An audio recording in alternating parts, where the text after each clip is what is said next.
Continue with our media availability today. We're now joined by Joey Logano, driver of the number 22 Ford Team Penske. Joey is our most recent Cup Series winner. Congratulations, Joey.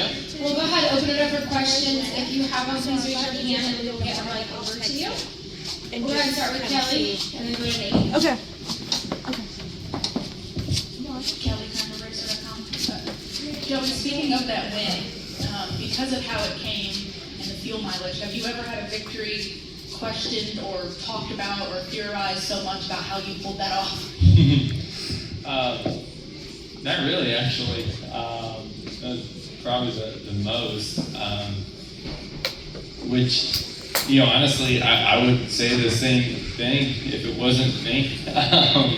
But knowing that, hey, we're pretty straight up and, we did a really good job at saving fuel under those cautions, and it all kind of just played out just right because we didn't have the best track position at the beginning of the race to save some fuel there. You get a lot of cautions. We were able to save quite a bit under those cautions. It's kind of worked from the engine side. It seems like we make pretty good mileage. Our bodies seem to be pretty good on the, as far as a jack perspective. So it all kind of plays in favor for fuel mileage races. Not many fuel mileage races these days, though. That's kind of a rarity for sure. But if it does ever go that way, so it looks like we're in pretty good shape. We'll go to Nate. Nate Ryan, NBC Sports. Following up on that win, Joey, Penske now becomes the first team to have all of its drivers locked in the playoffs. Is that a little bit of a surprise? Because I know you guys have kind of been behind a little bit performance-wise. Is it kind of a boost in confidence for the team? And what does that do now for you guys to kind of look forward to the playoffs and know you guys are all locked in? Yeah, it's definitely something to be proud of, no doubt. It's hard these days. I mean, this next-gen car, I'm telling you, it's not like it used to be where you can just count on the Penske cars to be in the playoffs or just count on there's really solid teams that are going to miss the playoffs this year. And it's just what it is now with this next-gen car. It's hard to get a huge advantage, and if you have a few things that just don't go your way time after time, you find yourself behind the eight ball, right outside looking in pretty quickly.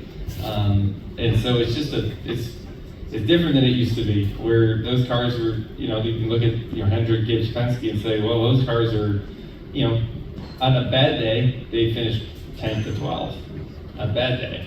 Now on a bad day you finish 25th, just off of raw speed. It's just a different game than it used to be, and because of that, there's more players in the game, and it makes it harder to get through the rounds and to get in the playoffs for sure. Yeah, I mean, it's, I don't know if it changes a whole bunch, the pressure was on to get in, all the cars in, that's just one piece of the puzzle that's done.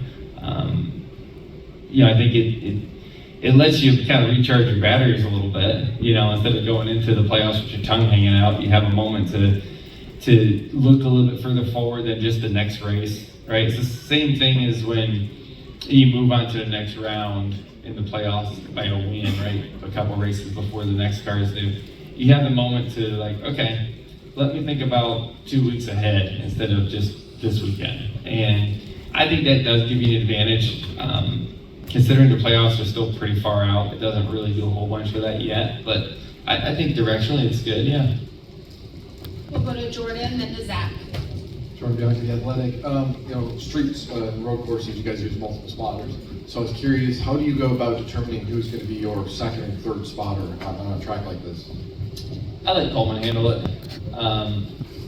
He's got the connections, and we've used the same people for years now. Really, I think ever since Coleman started spotting me, the last couple of years have been the same, maybe even longer than that too. But I think Coleman kind of handle that and decide where the most important spots are. We talk about it, don't get me wrong, I'm just saying hey, handle it, but we talk about it and try to figure out where's the best place they can see and things like that. In terms of where Coleman is situated, he's the main spotter, is there a preference on where you want him or where he wants to be? And conversely, within the team, maybe does every driver kind of have a different preference on where they want their main spotter? We try at Penske to keep everything with a system, right? Like where everything's consistent throughout all the teams. That being said, sometimes there's things a little bit different, but the spotter choice a lot is because of the driver and what he feels is best working with the spotter. But having your main spotter on the main spotter stand is probably best. And here it seems like that's the best view, anyways. So that's what it'll be. We're gonna go to Zach, and then Jeff, then back over to Jerry. Zach Sternio, NASCAR.com. Two for you, Joey. First, just walking through the garage, seeing this try to come to life for the second year. What's been your takeaway year two, just in the few hours that we've seen this place really start to be built up again? Yeah, it's nice to at least know where you're going a little bit. I've been out there walking around, getting all my stuff gathered up. At least okay, I'm gonna change this driver lounge thing. I know where the hauler's at. Like last year, you're out there like, where am I? Like you literally pull up your GPS on your phone to try to figure out where you're at. So it's nice to have an lay of the land. I'm sure everyone could probably agree with that sitting in here too. That part's great, but I think also you talk to some of the fans. You're just walking over here from the hotel. Everyone seems to be very excited, and the weather's great, so the energy is much better. I feel like just last year, everyone was so excited about it, like they are this year, but it just was kind of, but it's going to rain. Everyone is talking about that, which this year everyone's talking about how great the weather is. So I think that really didn't give us a fair shake. And I could see everything play out the way it's supposed to, on time with the schedule and the concerts and all that. Like everything can go the way it's supposed to. It'd be fun to see. You're also in the Xfinity car this weekend as well. What kind of an advantage can that be in terms of just getting reps and laps around the racetrack, despite how different the cars are? Yeah, there's no doubt that running on a street course more is going to be better. And I think the best example of that is Shane. Right, when you look at the experience he had on street courses, it showed up immediately in a car he never drove before here. So it tells me it doesn't matter what kind of car you're driving, he's able to gain that experience. And so, for me, when this opportunity showed up, I was like, well, yeah, I'll do it. I'll do it. It's just because it's the experience you get and knowing the little nuances of the track. It's so different than any other road course you go to, and it's just a matter of just finding those little details and getting comfortable. Knowing where the passing zones are, knowing how close you can get to the walls, and being able to maximize things. It just takes some time, and I think more laps will help. We'll go to Jeff, then Jerry, then Lee. Joey, assuming this race doesn't stay here forever. Oh, you're right there, right next to me. Yeah. I lost you. I was like, oh, there he goes.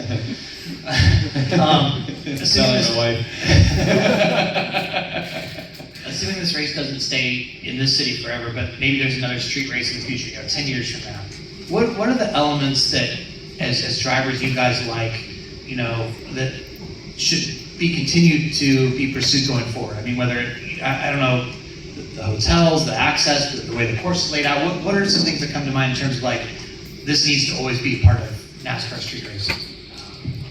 I think the fact that we're bringing the race to the fans, or even bringing the race to not fans, is so important.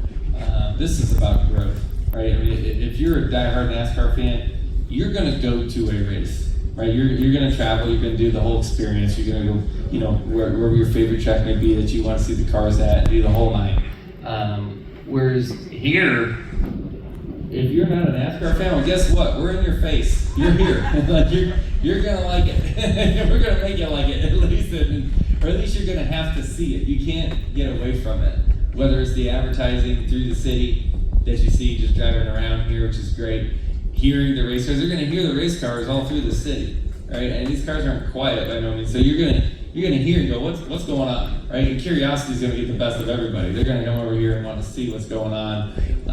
Even last year, you think about the people who are trying to peek through the fence, right? They didn't have a ticket, but they're trying to look through the fence to see the race cars. They're just curious, what's going on here?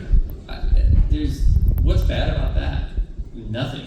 That's all good things. So I love the idea of doing this. Yes, as a driver competing, is it challenging? Absolutely, right? Logistically, is it challenging for the teams? Absolutely.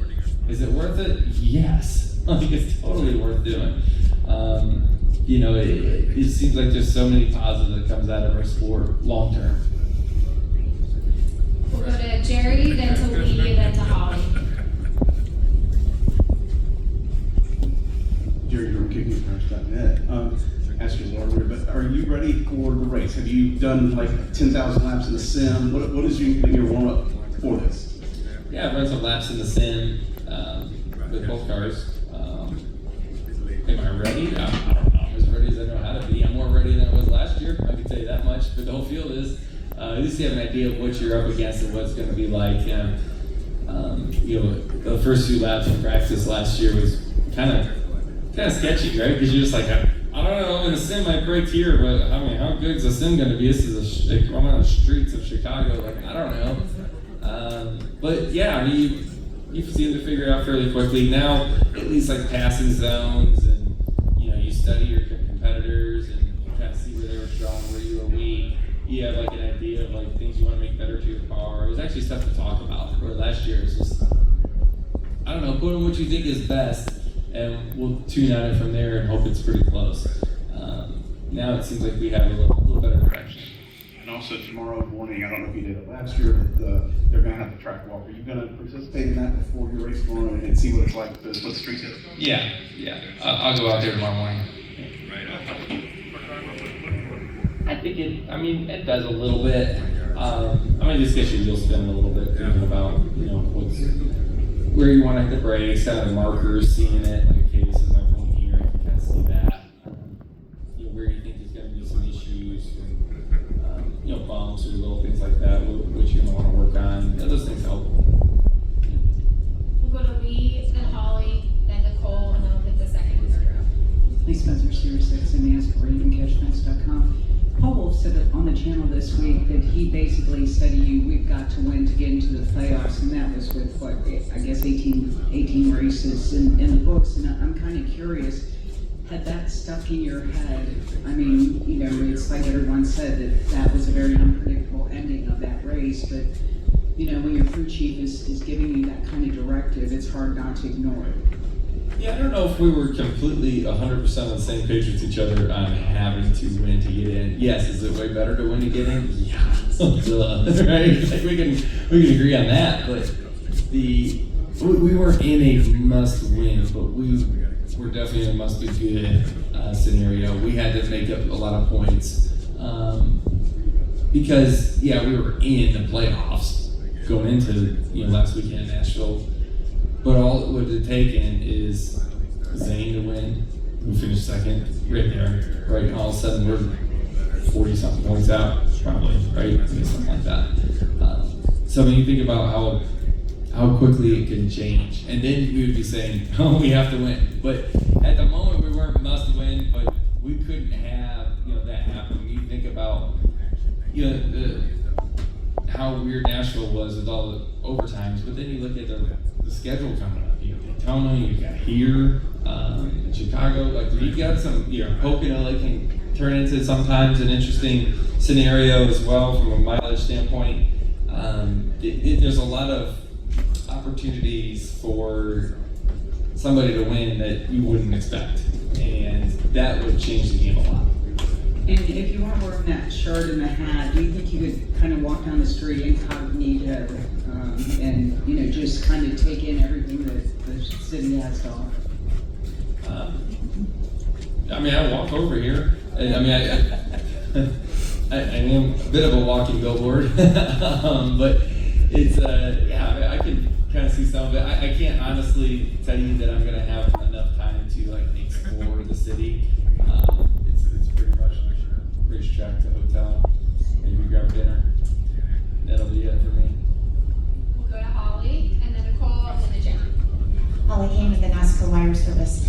On the street and road courses, would you agree that at times they can kind of become the Wild West, that people tend to race a little bit more aggressively? They tend to just put it where they can. I mean, do you see that more? And as a street course, that's something maybe that you would see even more than on a road course if you're doing it. It's just the brand of racing. Have you seen it get different, and what do you expect? I think it's because of the heavy braking zones is why you think everybody's racing more aggressively. We're racing just as aggressive last weekend in Nashville, and those restarts are crazy. Every restart we have these days, everybody's so over the top on everything we do. And you have to, right? Like if you're not the one making the moves, you're getting eaten up. So you have to be willing to just go. It's just more noticeable here because when you make a mistake at Nashville last weekend on restart, you wiggle up, right? You go up the racetrack, maybe you don't hit anybody, but you lose a few spots. Okay, no harm, no foul, right? Like, that's it. Well, here, you're got a pretty decent-sized braking zone. You start getting the wiggles there, what are you gonna do? Like, there's no runoff. You're gonna hit the wall, you're gonna run into somebody, you know, and how do you pass somebody when you're all about the same speed? Right? We talk about this every week. How do you pass them if you're running the same speed? Well, you got to be willing to get outside of your comfort zone a little bit, right? Like there's where you feel like you're comfortable making speed, but to pass them, you have to go further, and you got to be offline. And maybe there's a bump down there you haven't seen yet because it's offline, and you start going. You're gonna hit something. There's just no room to not hit something, and I think that is just more pronounced when you come to a road course, but even more so in Chicago with the walls, because there's just no runoff anywhere you go. You're gonna hit something. So it just looks, I think, more. I don't think the aggression level's higher. It just looks like it is. We'll go over here to Cole, and then to Jay, and then to Noah and Shane. Cole Kusaman with Arizona Public. Joey, earlier today, Justin Allgaier mentioned that he felt that the reason Shane Van Gisbergen was so successful was because he was aggressive, but he wasn't really like bumping into cars and getting like over the top aggressive with it. Like the cup breakers, he felt like, you know, leaning on each other, going all for it. But do you think there is an art to maybe a reserved aggressiveness in that sense? Maybe not pushing it as hard, not leaning on each other as much, to be a contender for the win this week? He's just smooth. I mean, I think that was the bottom line to what I saw. His ability, what I think makes Shane good at these tracks, his ability to hit the apex is so tight without giving up entry speed is what makes him fast. To me, that's pretty clear. And he gets so comfortable in those braking zones to be able to place his car where he needs to. It's pretty smooth, right? Like, that move he made against Haley to win the cup race, like changing directions in that area, it didn't even come to my mind. Like, you can't do that. Like, and he just got so much more comfort in knowing, one, how his car needed to feel on those, you know, over those bumps in that braking zone to at least get his car driving what, like, in his mind is right. But I think his ability to brake smooth, change direction in the braking areas, he did that multiple times to a lot of different cars. You know, everybody watched it, right? Like, we all should be closer this year. I would freaking hope so. This lets us a lot of work for nothing. So I'd like to think we're going to be better. We'll go to Jay, and then Noah and Shane. Hi, Jay Cohen, Associated Press. You know, how would you assess the knowledge you guys have of this course at this point, given that it certainly looks like it's going to be a dry weekend here, so less of a wetness factor, and then obviously a year of wear and tear in Chicago in the winter and everything that goes along with it. So what would you say about what you guys know about this course after running it a year? Yeah, we know it's bumpy, and it's bumpier than we thought it was last year. We haven't, you know, they did repave a couple sections, so you know, there's that piece that's going to be different. But yeah, it'll be interesting to see. Just, I mean, even the things that you think you know could be different when you get out there, as far as like wall placement, right?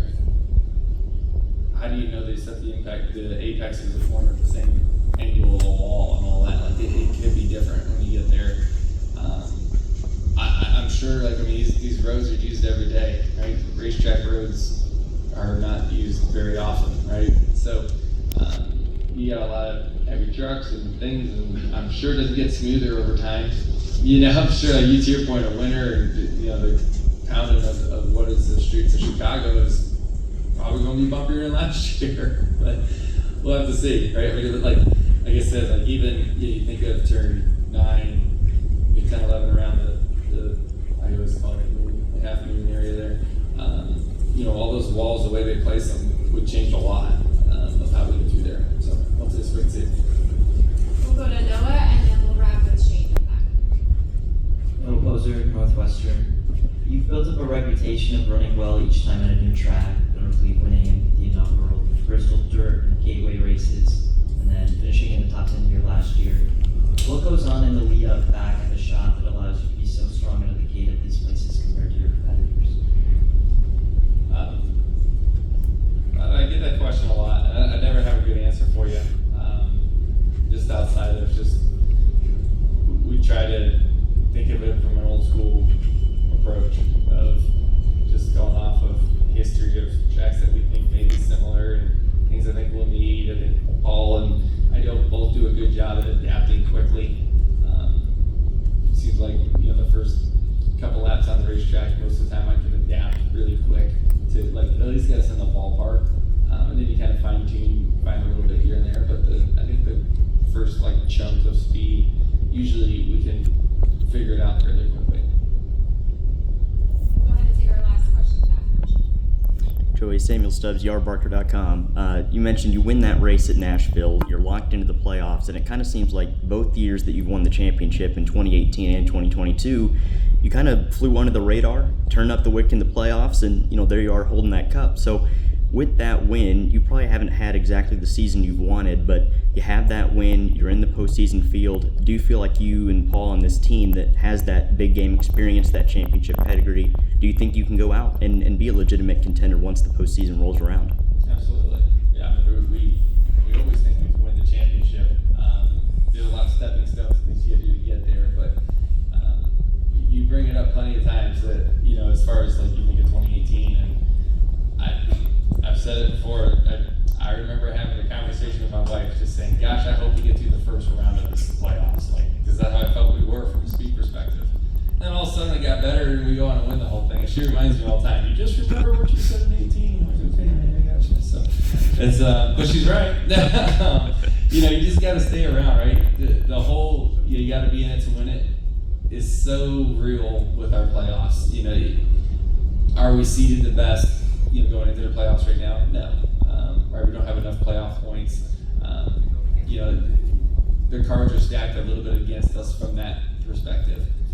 But I've also seen plenty of times where if you can just be solid, get through the rounds, win the races that matter, if you're around long enough for the speed knob to get turned up. It happened to the 12 last year, right? He got through the rounds just as he needed to, and by the time it was game time, boom, the speed showed up and won the championship. We did that in 18, we did it in 22, hopefully we'll do it again this year.